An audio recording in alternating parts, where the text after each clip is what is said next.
inicio a esta clase en oración, así que les pido que se unan a mí en oración.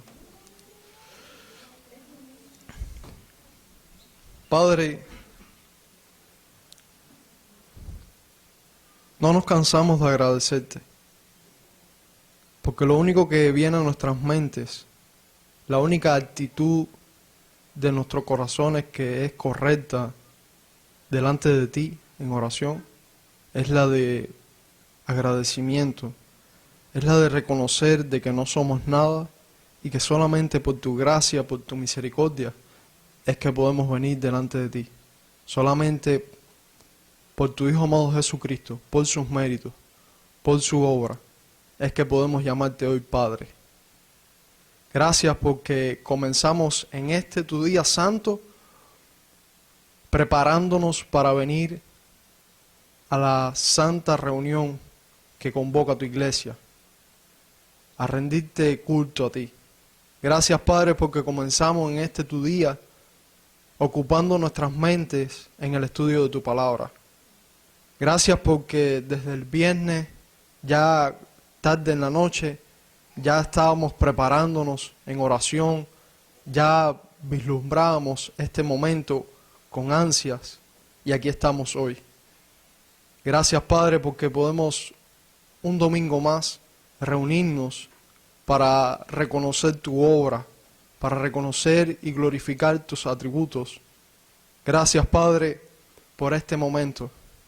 Ahora te ruego que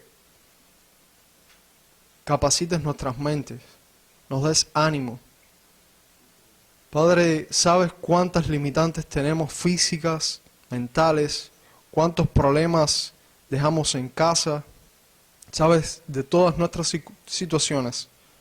Te estoy rogando que en este momento a cada uno de nosotros nos des el privilegio de prestar atención a tu palabra, a la exposición de ella, que podamos salir renovados de acá, que el lunes en la mañana cuando nos pregunten qué estudiamos, podamos responder con prontitud, que podamos dar con claridad las ideas exactas, que no nos olvidemos de tu palabra, que ella quede en nosotros, no solamente para toda la semana, sino para todas nuestras vidas. En el nombre de Jesucristo, amén. En la tarea de expresar lo que creemos, lo primero que tenemos que hacer es organizar todas nuestras ideas, luego apropiarnos de las ideas para poder presentárselos a una persona con claridad. O sea, es sencillamente el básico principio lógico de que debes saber algo antes de explicárselo a alguien. Pero primero tenemos que apropiarnos de ese conocimiento. En la clase anterior damos culminación al capítulo 7 del Pacto de Dios y dimos mucha información. Aprendimos muchísimo en muy poco tiempo sobre la teología del pacto. Y en la clase de hoy vamos a comenzar organizando toda esa información que recibimos. Pero vuelvo y repito, ya la tenemos en la mente, ya nos apropiamos de ella, ahora la vamos a organizar. Y en esa estructura, una vez que la organicemos, es que vamos a ver la majestuosa obra de Cristo. En otras palabras, si antes no organizamos todo lo que hoy sabemos de la teología del pacto, no vamos a poder ver con toda la claridad o con toda la precisión que se requiere ver la obra de Cristo. De manera tal de que yo les traigo un gráfico, como algunos de ustedes me pedían la semana pasada en la clase, me decían, bueno, fuera bueno que nos resumiera y nos los presentara a manera de gráfico. Y yo les traigo un gráfico que vamos a ir construyendo paso a paso y que en la medida que lo estemos construyendo, vamos a ir explicando este gráfico y nos va a servir como introducción a esta clase. Resumen de la teología del pacto. De manera graficada, sabemos que si bien la teología del pacto dijimos que abarca toda la historia de la humanidad, o sea que si lo ponemos en una línea recta del tiempo, donde comencemos a establecer la historia de la relación de Dios con el hombre, queda bien claro para nosotros que esta historia de la relación entre Dios y el hombre fue separada por algo, que todos recordamos que fue la caída. De manera tal que después de la caída, la historia de la relación de Dios con el hombre se divide en dos partes. La primera parte podemos llamarla antes de la caída. La segunda parte podemos titularla después de la caída. O sea, de manera tal que lo que vamos a estar viendo en la historia de la humanidad, la podemos ver en estas dos partes. Antes de la caída, después de la caída, hasta la actualidad, y lo que nos quede por vivir entra después de la caída. Estas dos partes las vemos claramente en las Escrituras. En Génesis 1, capítulo 1 al capítulo 2 vemos lo que concierne a la historia de la humanidad antes de la caída. Luego, específicamente en Génesis 3, versículo 6, vemos la caída puntualmente. Y luego vemos los relatos de Génesis capítulo 3, versículo 15 en adelante, como les decía, toda la historia de la humanidad después de la caída. Esta gráfica del tiempo, a la luz de la teología del pacto, podemos explicarla de la siguiente manera también. Antes de la caída, vimos que Dios comenzó a relacionarse con el hombre por medio del pacto de obra. Y ahí vimos y explicamos quién era la cabeza federal o el representante de ese pacto, que es Adán. Después de la caída, inmediatamente después, ahí mismo en Génesis 3.15, comenzamos a ver ya el pacto de gracia. Y dentro de ese pacto de gracia, vuelvo y repito, para que vayan viendo las conexiones y puedan sacar con mayor precisión la mayor cantidad de conclusiones, en ese pacto de gracia se encierra el resto de la historia de la humanidad, el resto de esa línea que vemos ahí después de la caída. De este pacto de gracia, fundamentalmente, aprendimos dos cosas. Lo primero que aprendimos es lo relacionado con su fundamento. ¿Sobre qué se fundamenta este pacto de gracia? Y estudiamos que se fundamenta sobre el pacto de redención, que fue el pacto que se hizo entre el Padre y el Hijo. De manera tal que ahí tenemos claramente los tres pactos generales que presentamos en la clase anterior. O sea que cuando el pastor nos preguntaba, bueno, ¿cuántos pactos existen? Nosotros podemos decir, existen tres pactos. Y el pacto de redención es el fundamento de ese pacto de gracia. O sea, quiero que lo vean ahí bien claro. Lo segundo que aprendimos, después de haber visto lo relacionado con el fundamento de este pacto de gracia, lo otro que vimos fue en cómo fue revelado ese pacto de gracia. Regresemos a la gráfica del tiempo.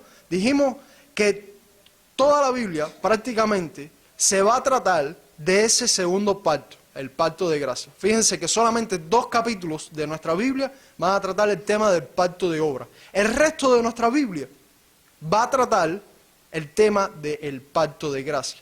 Y en nuestra Biblia, ese pacto de gracia, estudiamos en la clase anterior, se va a mostrar, se va a dar a conocer o se va a revelar, que fue el término que explicamos en la clase anterior, de manera progresiva, que era lo que definíamos como una revelación progresiva. Esa revelación progresiva se encuentra en 2 partes en nuestra Biblia.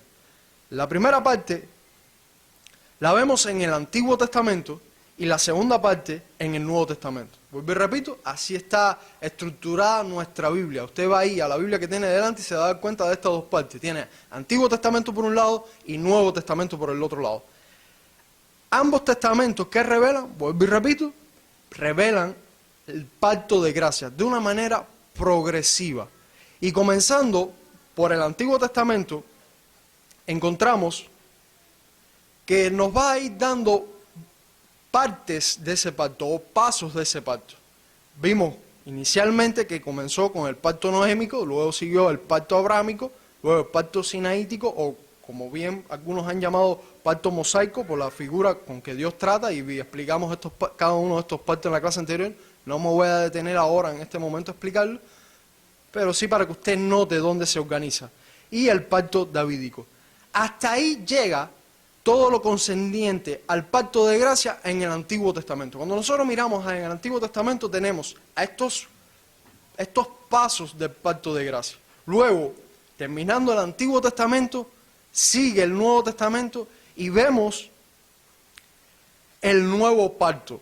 De manera tal de que el nuevo pacto viene a ser la cúspide o la terminación donde se expresa con mayor claridad este pacto de gracia.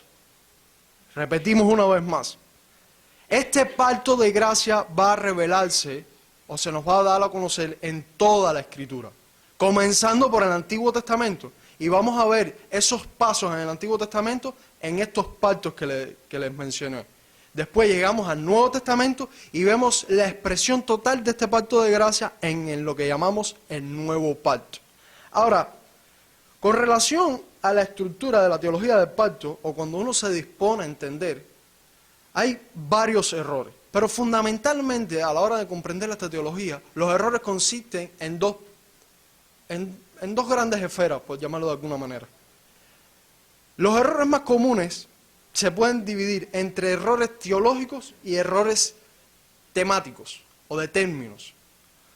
Hay personas que cometen el tipo de error teológico al no entender qué es lo que dice las Escrituras exactamente de la teología del pacto y cometen muchísimos errores. Por otro lado, tenemos el tipo de error que es muy frecuente porque como tenemos muchos nombres y todos estos nombres comienzan con la misma palabrita, pacto, no sabemos dónde colocarlo y comenzamos a tener errores de términos. Yo no me voy a dedicar a aclarar los errores teológicos porque creo que han quedado bien claros a lo largo de todas nuestras clases, pero sí quiero alertarles sobre algunos errorcitos bien puntuales y casi siempre son los más comunes en cuanto a los términos, que cuando usted vea esta gráfica pueda no caer en esos errores comunes. El primer error común que se comete es que no se entiende, o sea, se tiende a confundir el lugar que ocupa cada pacto. O sea, tenemos, ya les digo, cuando usted ve en pantalla, ve muchos pactos, pero no logra colocarlo y decirle, no, tenemos estos 3 pactos acá, que son los fundamentales, o los 3 pactos que Dios ha establecido a lo largo de la historia del hombre, el pacto de obra, el pacto de gracia y el pacto de redención como fundamento de este pacto de gracia. Y dentro de ese pacto de gracia, entonces tenemos todos los otros pactos que nos revelan ese pacto de gracia. Ubicarlo ahí, por lo general, tiende a confundir. Por eso les traje la gráfica de esa manera. El siguiente error común es que no se entiende cuáles son las diferencias entre ellos. O sea, ¿qué diferencia hay entre el pacto de obras, el pacto de gracia? ¿Quién es la cabeza en cada uno de estos pactos? Eso es un error muy común y creo que quedó bastante claro en la clase anterior cuál es la distinción, sobre todo en el aspecto salvífico del hombre. ¿Cómo es que el hombre llega a alcanzar las bendiciones de ese pacto? ¿De quién depende que se alcance la bendición? Decíamos que en el pacto de obra dependía de la obra de Adán y en el pacto de gracia dependía de la obra de Cristo. Y damos algunos detalles bien puntuales sobre estos pactos, sobre la distinción, pero es un error muy común no saber de qué trata cada uno de estos pactos. Y vuelvo y repito, estos pactos luego, que son pasos de la revelación de este pacto de gracia, bueno, ¿qué nos muestran? ¿Con quién es la persona que se está tratando de ese pacto? Esos son errores muy comunes. El tercer error muy común es que se tiende a confundir el pacto de obras con el Antiguo Testamento. Es muy común que las personas digan, bueno, aquello que es el Antiguo Testamento, eso es, todos ahí son salvos por obra. Eso es el pacto de obras. Y esto es un error. Miren nuevamente a la gráfica y espero que le saquen el mayor provecho a esta gráfica que les traje. El pacto de obra es un pacto que fue establecido allá en el relato de Génesis 1 y 2 entre Dios y Adán. Y ahí solamente podemos hablar de pacto de obra. Y vimos todos los detalles que conciernen a ese pacto de obra. El resto del relato bíblico se encuentra, una vez más repito, y discúlpenme que sea reiterativo e insistente, pero creo que esta es la mejor forma de enseñar, repetir una y otra vez y enfatizar una y otra vez los conceptos. Fíjense que el resto de las escrituras, desde Génesis 3.15 en adelante, todo entra dentro del pacto de gracia, de manera tal que no podemos hablar de un pacto salvífico, hablando de obras en el Antiguo Testamento, sino que todo entra dentro del pacto de gracia. Y este error también se tiende a cometer porque decimos, bueno, vemos acá a Noé, a Abraham, al pacto sinaítico, donde vemos todas las leyes, y el pastor nos aclaraba un poco al terminar la clase anterior, bueno, cómo queda entonces la ley dentro del pacto de gracia, hablábamos un poco de esto, pero yo ahora solamente quiero mostrarles dónde es que entra todo ese Antiguo Testamento, todo ese Nuevo Testamento, todo entra dentro de la revelación del pacto de gracia. Por último, no se entiende que el nuevo pacto es la revelación final del pacto de gracia. Es un error muy común que las personas digan, como el término dice nuevo pacto, bueno, eso quiere decir que toda la escritura, desde Génesis 3:15 hasta Cristo, todo para atrás, no hay que mirar ahí, no hay que mirar al Antiguo Testamento, porque eso es del pacto de obra, eso no nos sirve para nada. Y estamos a la luz del nuevo pacto de manera tal de que todo lo anterior son dispensaciones pasadas y no hay que tomarlas. Bueno, eso es un error muy común. Volví y repito, el nuevo pacto nos da, como decía el pastor en la clase anterior, es ese telón que se levanta totalmente y nos deja ver claramente en qué consiste la revelación del Evangelio, en qué consiste la gracia de ese pacto y nos muestra con claridad. No quiere decir que todo lo anterior queda abolido o no hay que mirarlo, porque como decíamos en la clase anterior, cuando estemos estudiando el capítulo de la ley, vamos a darnos cuenta qué función tiene esta parte de la ley y vamos a entrar en más detalles. Pero hasta el momento, solamente vuelvo y repito, lo que queremos es establecer el lugar que ocupa cada uno de estos pactos y la importancia que tiene para nosotros el entender o graficar este diseño. Este gráfico yo se los voy a colocar en el próximo número del Gema, como decía Alejandro, ahí lo va a tener bien reflejado para que usted lo lleve para acá, para la casa y le quede una organización lo más legible posible.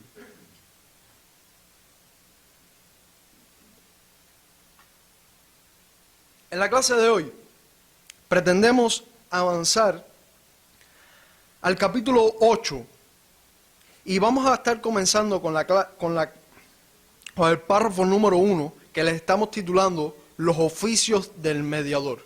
En ese gráfico en que usted vio anteriormente, donde Cristo es el representante o el cabeza federal de ese pacto, vamos a estar viendo cómo Cristo hace su obra o cómo Cristo cumple las demandas de ese pacto.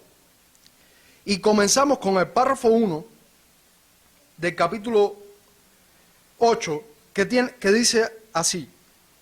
Siga conmigo la lectura ahí en su confesión.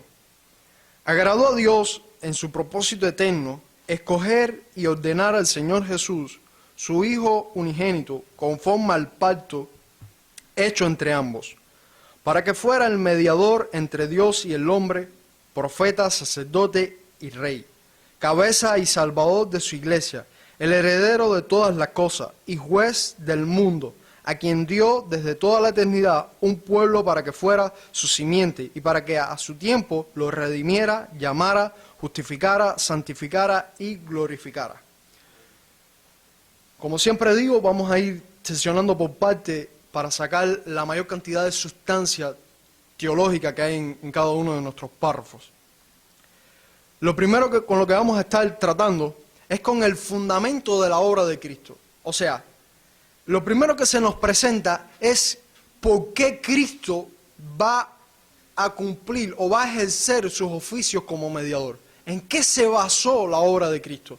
Lo primero que aparece en nuestro párrafo es el término agradó a Dios. Para entender completamente lo que significa agradó a Dios, tenemos que tener en nuestra mente lo que aprendimos en el capítulo 2 de nuestra confesión. ¿Recuerdan?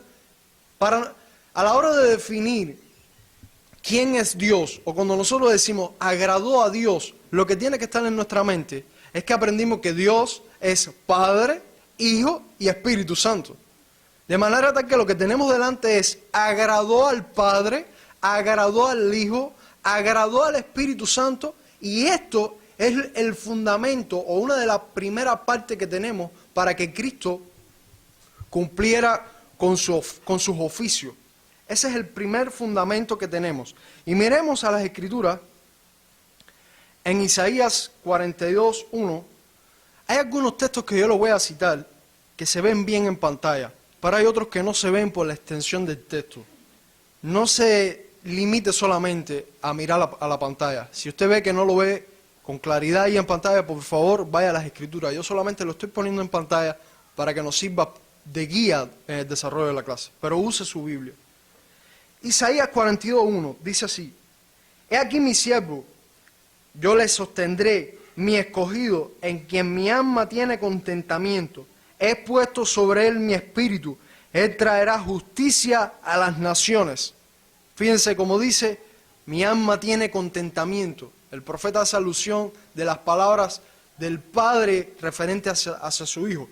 Pero si el texto de Isaías 42:1 no le queda bien claro, recuerde las palabras en el relato del Evangelio según Mateo, en el capítulo 3, este texto, y voy a hacer otro paréntesis acá al inicio, hay textos que no aparecen ahí en su edición de la confesión de fe de la que usted tiene delante. Por favor, puede seguir conmigo la lectura y anótelos porque traen mucha claridad al tema en cuestión. Le decía que la complacencia del Padre se ve más explícitamente o más clara en Mateo capítulo 3, versículos del 16 al 17, donde se nos dice: Y Jesús, después que fue bautizado, subió luego del agua, y aquí los cielos le fueron abiertos, y vio al Espíritu de Dios que descendía como paloma y venía sobre él, y hubo una voz de los cielos que decía: Este es mi Hijo amado, en quien tengo complacencia. Y vemos claramente representada ahí, bien visible, es las personas de la Trinidad, donde los tres están unidos en un mismo acto, que es la hora de este pacto de gracia. Se revela ahí claramente cómo Cristo, siendo el mediador, recibe estas palabras del Padre donde dice: tengo complacencia en lo que está haciendo. Este, como le decía, es el primer fundamento de la obra de Cristo. El segundo fundamento que vemos en nuestro párrafo, que llevó a Cristo, sigamos construyendo el párrafo, dice: agradó a Dios en su propósito eterno. Lo que tenemos que tener en mente en este momento fue lo aprendido en el capítulo 3 del decreto de Dios. Todo cuando acontece en este mundo ha sido decretado por Dios. Nada escapa al decreto de Dios. Y la obra de Cristo está incluida dentro de ese decreto eterno. Entonces, todo lo que Dios ha decretado, como bien aprendimos en el estudio del capítulo 3, va a tener lugar luego por medio de su providencia. Y este capítulo nos está diciendo que la obra de Cristo está insertada en ese decreto eterno, en esa providencia divina, de manera tal de que el próximo fundamento es ese propósito eterno. Aprendimos también que nada ocurre aleatoriamente o sin sentido, sino que todo queda muy bien enmarcado en este plan eterno que tiene Dios para ejecutar toda su obra. Por eso se dice claramente ahí en nuestra confesión, el segundo fundamento es su propósito eterno. En tercer lugar, antes de pasar al tercer fundamento, quiero que lo vean bien claro ahí en las Escrituras, en Primera de Pedro, capítulo 1, versículo 18 al 20. Y sabiendo que fuiste rescatado de vuestra vana manera de vivir, la cual recibiste de vuestros padres, no con cosa corruptible como oro o plata, sino con la sangre preciosa de Cristo, como de un cordero sin mancha y sin contaminación, ya destinado desde antes de la fundación del mundo manifestado en los postreros tiempos por amor de vosotros. Fíjense que dice: y destinado desde antes de la fundación del mundo. El tercer fundamento, continúa diciendo nuestro párrafo, es: agradó a Dios en su propósito eterno escoger y ordenar al Señor Jesús, su Hijo unigénito, conforme al pacto hecho entre ambos. El tercer fundamento, que es el resumen más claro de lo que pudiéramos decir a la hora de hablar de qué entonces hizo que Jesucristo obrara, el mejor resumen podemos decirlo en una sola palabra, en dos palabras, el pacto de redención. En el pacto de redención se resume todo aquello que podemos decir como el fundamento de lo que llevó a Cristo a obrar. De manera tal de que en ese pacto entre el Padre y el Hijo va a cumplir todas las demandas de ese pacto y queda dispuesto a cumplir con esas demandas. Ahora, en la clase anterior le explicamos cómo es esta relación entre el Padre y el Hijo. Y dejamos bien claro que el Hijo no se subordina al Padre como si fuera menos Dios que el Padre. Condenamos el subordinacionalismo y dijimos que no es algo correcto y dimos la perspectiva bíblica con respecto a este tema. Pero debido a que nuevamente aparece en nuestra confesión de fe el término ordenar al Señor Jesús, es necesario aclarar una vez más este término en su contexto, qué es lo que nos está indicando o qué es lo que significa esta palabra ordenar. Lo primero que tenemos que entender es que nuestra confesión de fe, así tal como la tenemos, no fue escrita originalmente en español, fue escrita en inglés. Y como ya en varias ocasiones hemos aclarado desde acá, a la hora de llevar de un idioma a otro, a veces se pierde en la traducción. A veces perdemos el sentido de las palabras y no somos todo lo claro que debemos de ser. Bueno, específicamente, lo que ocurre acá ahora para nosotros es un asunto de términos. La palabra que se utiliza en inglés ahí en nuestra confesión de fe es ordain, que tiene dos acepciones fundamentales. La primera se refiere a reconocer o darle un título a alguien por sus funciones. Pues repito, la palabra exacta que los autores están dándonos acá, al referirse a qué sucedió en ese pacto de redención, lo primero que nos indica es un reconocimiento o se le otorga un título a alguien por la función que está ejerciendo. Para nosotros es bien familiar este término. ¿En qué sentido?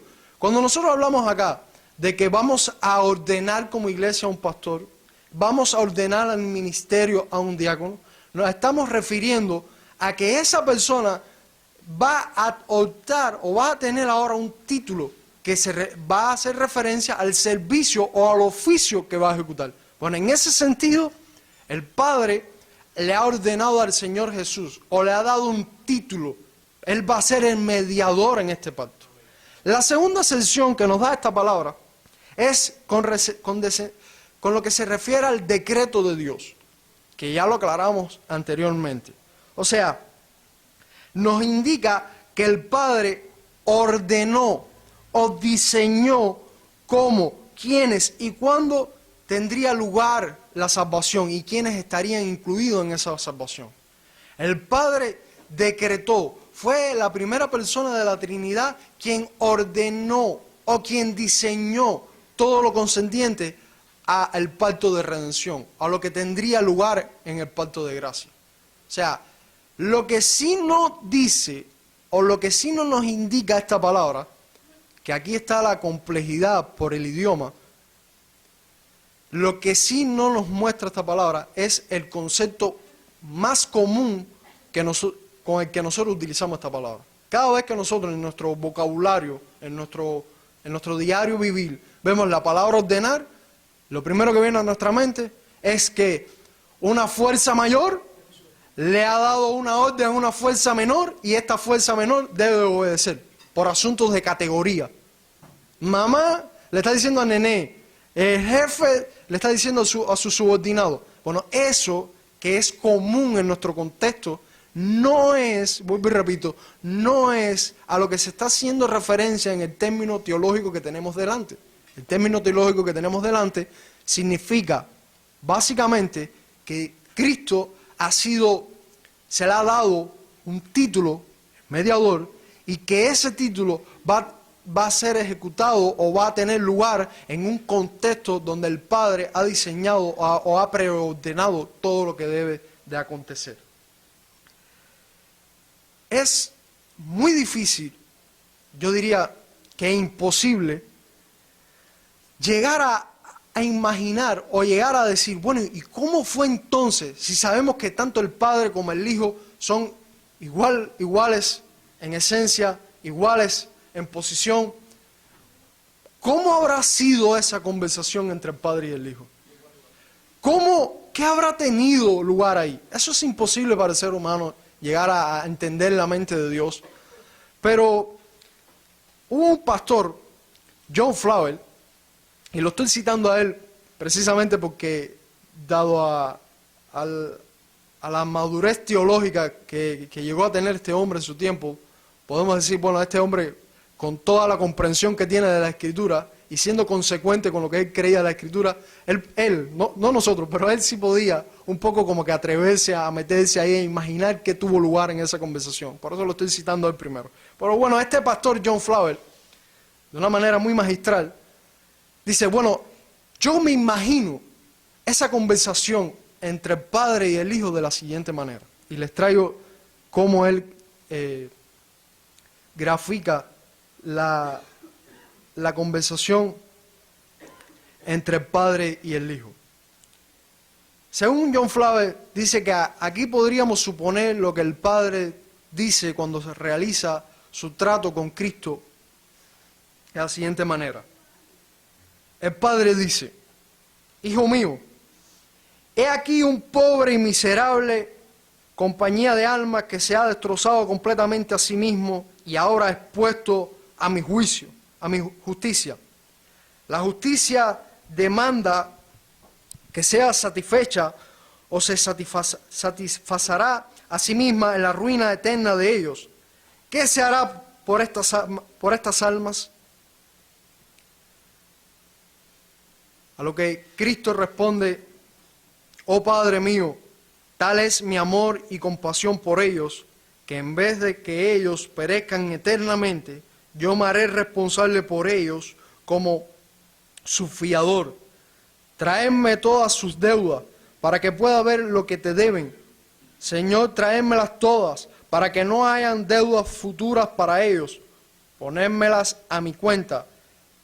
Preferiré sufrir la ira que merecen a que ellos la sufran. Sobre mí, Padre mío, sobre mí sea toda su deuda. A lo que el Padre respondió, pero hijo mío, si tú te comprometes por ellos, tú debes evaluar pagar hasta el último centavo. No esperes ningún aplacamiento. Si los perdono, no te perdonaré a ti.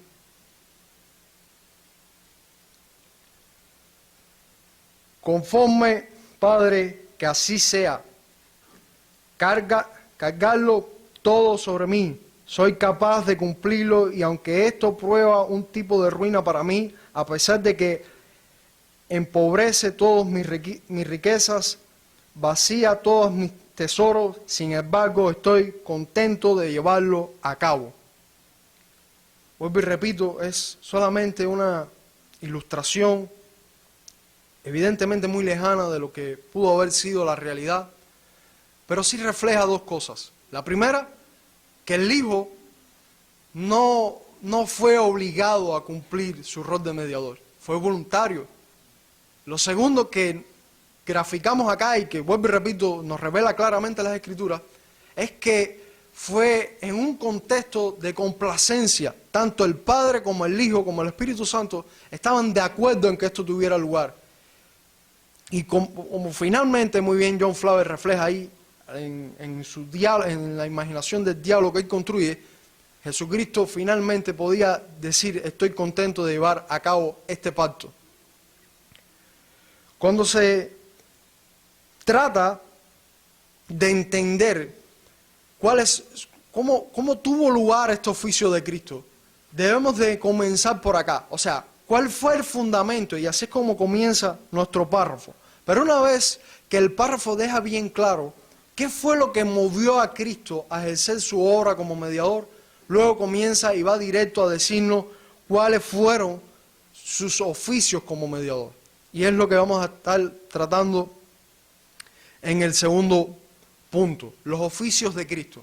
Nuestro párrafo, vaya ahí a su confesión de fe una vez más, agradó a Dios en su propósito eterno, escoger y ordenar al Señor Jesús, su Hijo unigénito, conforme al pacto hecho entre ambos. Hasta ahí llegan los fundamentos de los oficios de Cristo. Y luego, en nuestro párrafo, en la sección central de nuestro párrafo, aparecen cuáles fueron esos oficios de Cristo como mediador. Para que fuera Él el mediador entre Dios y el hombre, profeta, sacerdote y rey. Estos fueron los oficios que Cristo ejecutó, todos ellos a la misma vez, en su tarea de ser mediador entre el hombre y Dios. Estos tres oficios estamos familiarizados con ellos porque lo vemos en las Escrituras. Vemos desde el Antiguo Testamento cómo se nos revela que los profetas eran aquellos elegidos por Dios que daban a conocer la voluntad de Dios. Los sacerdotes eran aquellos descendientes de Leví que hablaban a Dios de parte del pueblo. El profeta hablaba al pueblo de parte de Dios, el sacerdote intercedía de parte del pueblo hacia Dios. Era esta relación. Y el tercer oficio que vemos que es muy claro en las Escrituras es el oficio de rey. Idealmente este rey también debía haber sido elegido por Dios, capacitado por Dios, ungido por Dios para que gobernara y dirigiera el pueblo de Dios. Un ejemplo típico o bien claro que vemos es el rey David. De acuerdo con las Escrituras, Jesucristo cumplió o desempeñó todos estos oficios a la misma vez. Jesucristo vemos que se desempeñó o cumplió su rol como profeta a revelarnos no solamente lo que iba a acontecer en el futuro, sino primariamente la voluntad de Dios. Jesucristo trajo y trae a nuestra vida el mensaje de salvación, lo que el hombre debe de hacer, lo que Dios le está demandando al hombre, que se arrepienta y crea. Y este oficio de profeta lo vemos claramente en las Escrituras, en Hechos 3, versículo 22. Porque Moisés dijo a los padres: el Señor vuestro Dios os levantará profeta de entre vuestros hermanos como a mí. A él oiréis en todas las cosas que os hablé. Desde el Antiguo Testamento le pongo el texto de Deuteronomio 18, 18 hasta el 19. Esta palabra que ahora se nos refiere en Hechos capítulo 3, refiriéndonos a la labor de profeta, de lo que Dios iba a hacer, levantándonos a un profeta mayor que todos los profetas que hayan existido y que podamos registrar en las Escrituras a Cristo mismo como profeta, sería levantado y vemos su función ahí bien clara como profeta. Nosotros sabemos que es muy común hoy ver hombres que se autodenominan profetas. Y el oficio de profeta casi ha sido minimizado a nada. Ya hoy cualquiera puede decir, yo soy profeta, y el hombre dice, para mí la profecía es esto, es aquello. Hermanos, pero veamos el oficio como profeta que ejerció Cristo y veamos cuán serio es esto a la luz de las Escrituras. Y nos vamos a dar cuenta de cuán vano es los supuestos profetas que andan por ahí. Las Escrituras nos refieren de que hay algunas pruebas o algunos parámetros que debe de cumplir alguien para decir, este es un profeta. Y lo primero que la Escritura nos muestra es que debe ser elegido y enviado por Dios. No se puede autodenominar profeta.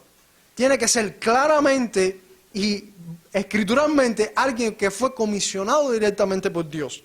En las Escrituras aparecen 38 citas o 38 referencias donde se nos muestra que Jesús fue el profeta levantado por Dios, o un profeta o que Dios le dio esa misión de profeta a Jesús. Y uno de esos 38 ejemplos aparece en Juan capítulo 12, versículo 49. Porque yo no he hablado por mi propia cuenta, sino que el Padre mismo que me ha enviado me ha dado mandamientos sobre lo que he de decir y lo que he de hablar. Este es Jesucristo, nos relatan las palabras de Jesucristo. La segunda prueba que le podemos hacer a uno llamado profeta es que este profeta tenía que revelar la voluntad de Dios. No podía revelar otras cosas de la vida común y corriente de la vida. No podía ir tras adivinaciones que a él se le antojara, sino que tenía que limitarse solamente a revelar la voluntad de Dios. Una vez más, en Juan capítulo 6, versículo 38, porque he descendido del cielo no para hacer mi voluntad, sino la voluntad del que me envió. El profeta además tenía que ser infalible.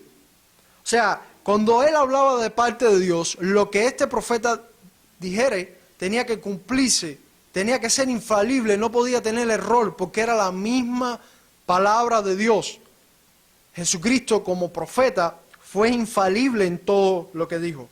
Y los textos de Deuteronomio 18, 20 al 22 nos recuerdan cuán en serio estaba hablando la Escritura cuando se refiere a la que el profeta debía de ser infalible. Pero el profeta que hable con presunción en mi nombre una palabra que yo no le haya mandado hablar, o que hable en el nombre de otros dioses, ese profeta morirá.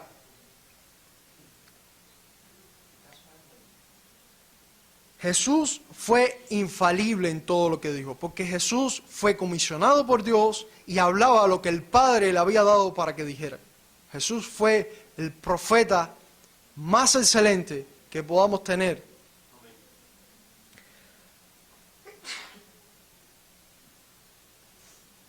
Mateo, capítulo 21, versículos del 10 al 11, cuando entró él en Jerusalén, toda la ciudad se conmovió diciendo, ¿quién es este? Y la gente decía, este es Jesús el profeta de Nazaret de Galilea. Nosotros sabemos que todos estos textos traen un problema en sí. Nos hablan del problema de las personas que estaban viendo a Jesús, que solamente lo veían como un profeta. Pero sí nos trae una verdad consigo, que aún las personas que tenían muy probablemente al menos estas tres pruebas que yo les he mencionado anteriormente, cuando lo evaluaban a Jesús decían, este es un verdadero profeta de Dios. El segundo oficio que Jesucristo ejerce como mediador es el de sacerdote. Nosotros estamos familiarizados, como decíamos anteriormente, con el oficio de sacerdote. El sacerdote tenía que presentar ofrendas, pero antes de presentar la ofrenda a Dios, antes de presentar las ofrendas por el pecado del pueblo de Dios, comunicarle a Dios la dolencia del pueblo, tenía que incluso aún presentar ofrendas por sí mismo, tenía que pasar todo un ritual de purificación. Debido a que Jesucristo fue perfectamente puro, perfectamente santo, Él no solamente como sacerdote va y se ofrece como sacrificio por su pueblo, sino que Él no debe de cumplir ningún ritual de purificación, porque Él en sí mismo es santo, y va y se ofrece como ofrenda perfecta y santa ante Dios por su pueblo. Hebreos capítulo 5, versículos del 5 al 6, así tampoco Cristo se glorificó a sí mismo haciéndose sumo sacerdote. O sea, ahí nos refiere claramente su posición, sino él que le dijo, tú eres mi hijo, yo te he engendrado hoy, como también dice en otro lugar, tú eres sacerdote para siempre según el orden de Melquisedec. La otra función que nos apunta a este oficio de sacerdote es que no solamente Cristo se ofreció como una ofrenda para Dios por su pueblo, sino que Él intercede. Romanos capítulo 8, versículo 34, Jesucristo está continuamente a la diestra del Padre intercediendo por su pueblo. El tercer oficio que vemos que cumple Cristo como mediador es el oficio de rey.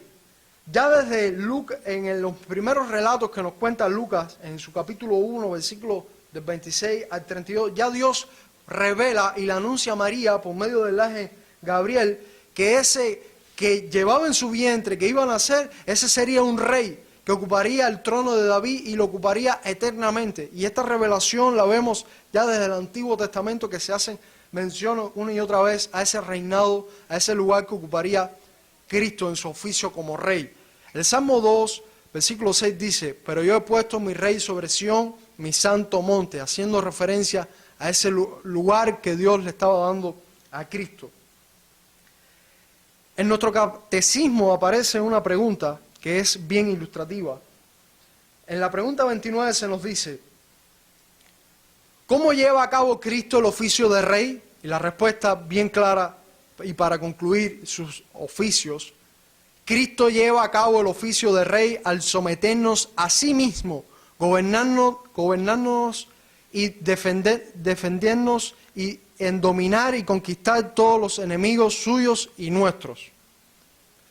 La tercera parte de nuestro párrafo en estudio trata con el asunto de las implicaciones del oficio de Cristo. O sea, ya vimos que le llevó a Cristo a cumplir sus oficios, luego vimos en qué consisten los oficios de Cristo, y ahora vemos las implicaciones de los oficios de Cristo. Si Cristo es sacerdote, si Cristo es profeta, sacerdote y rey, ¿qué implicaciones trae consigo eso? Leemos ahí donde tenemos subrayado la siguiente construcción de nuestro párrafo.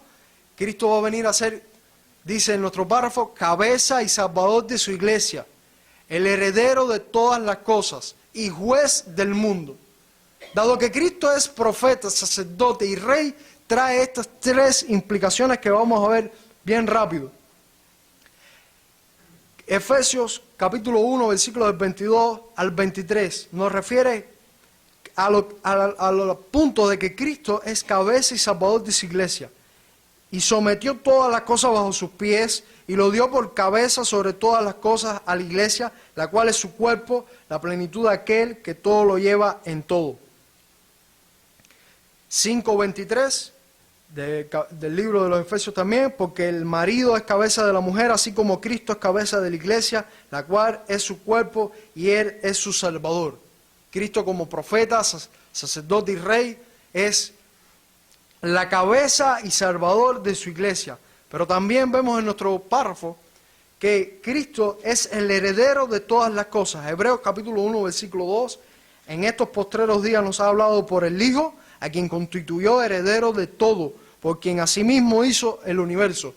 Él gobierna toda la existencia porque todo el Padre se lo ha entregado a Cristo. Y finalmente, la última implicación, Él es juez del mundo. Hechos capítulo 17, versículo 31, por cuanto ha establecido un día en el cual juzgará al mundo con justicia por aquel varón a quien designó, dando fe a todos con haberle levantado de los muertos, refiriéndose evidentemente a nuestro Señor Jesucristo. Él va a juzgar al mundo por los oficios que Él ocupa. Y finalmente, lo último que se nos plantea en este párrafo 1 es lo referente a las aplicaciones que podemos obtener de estas verdades. O sea, ya vimos los oficios, las implicaciones que tienen estos oficios. Ahora, ¿qué aplicaciones podemos hacer? Y ahí en la parte final de nuestro párrafo, ya terminando, dice, de toda la eternidad, un pueblo para que fuera su simiente, y para que a su tiempo le redimiere, llamara, justificara, santificara y glorificara. Lo primero que se nos aclara con respecto a las aplicaciones que podemos hacer de que Cristo sea profeta, sacerdote y rey, lo primero que se nos aclara es sobre quién se aplican los oficios de Cristo. Y ahí véanlo bien claro, sobre un pueblo para que fuera su simiente, sobre el pueblo que el Padre le dio para que se ejercieran esos oficios. No sobre todo el mundo, no sobre cada una de las personas, no. Cristo va a ser profeta, sacerdote y rey sobre ese pueblo que el Padre le entregó. Ese oficio va a estar dirigido a ese pueblo solamente. Juan, capítulo 17, versículo 6, nos lo dice claramente. He manifestado tu nombre a los hombres que del mundo me diste, tuyos eran y me los diste y han guardado tu palabra. Jesucristo, Juan nos narra lo que Jesucristo dijo referente a este asunto. Él no está mostrando su oficio, no está ejerciendo su oficio a todo el mundo. No, sencillamente, como dice el texto, he manifestado tu nombre a los hombres del mundo que me diste. Dentro de los hombres del mundo, a aquellos que me diste, a eso, y solamente en eso es que tiene lugar la aplicación de los oficios de Cristo. Lo segundo que nos aclara en la parte final de nuestro capítulo es cómo se aplican los oficios de Cristo. Ya vimos sobre quién. Ahora, ¿cómo se aplican esos oficios? Y veíamos en nuestro párrafo al final que dice, y para que a su tiempo lo redimiera. O sea, hablando de ese pueblo, ya dijimos sobre quién. Ahora dice, ¿cómo se va a aplicar? Cristo va a redimir, va a llamar, va a justificar, va a santificar y va a glorificar a ese pueblo. Ese va a ser la obra de Cristo. Y aunque nosotros vamos a ver a lo largo de todo el estudio de nuestra confesión de fe, en qué consistió esa obra, de hecho eso es lo que sigue de aquí en adelante, tenemos que dejar bien claro esto, sobre quién se va a ejercer ese oficio de Cristo como mediador y en qué consiste ese oficio. Primera de Corintios, capítulo 1, versículo del 27 al 31, nos dice, sino que los necios del mundo escogió Dios para avergonzar a los sabios, y lo débil del mundo escogió Dios para avergonzar a los fuertes. Y lo vil del mundo y lo menospreciado escogió Dios, y lo que no es para deshacer lo que es, a fin de que nadie se jacte de en su presencia. Mas por él estáis vosotros en Cristo, el cual nos ha sido hecho por Dios sabiduría, justificación, santificación y redención, para que, como está escrito, el que se gloría, gloríese en el Señor. Y con esta última aplicación terminamos la clase de hoy, entendiendo de que no hay forma humana, aquellos que, bueno, sí hay forma humana porque se la han inventado, pero lógicamente no podemos llegar a la conclusión de que el hombre tiene algún tipo de parte en su salvación. Porque estamos viendo, como decíamos en clases anteriores, solamente el hombre puede ser salvo por medio de Cristo. Y Cristo va a ejercer esa salvación a través de sus oficios y solamente lo va a ejercer sobre ese pueblo que el Padre le ha dado.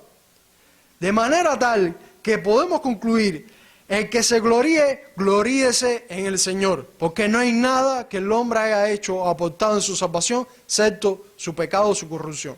Solamente eso. Y así terminamos la clase de hoy.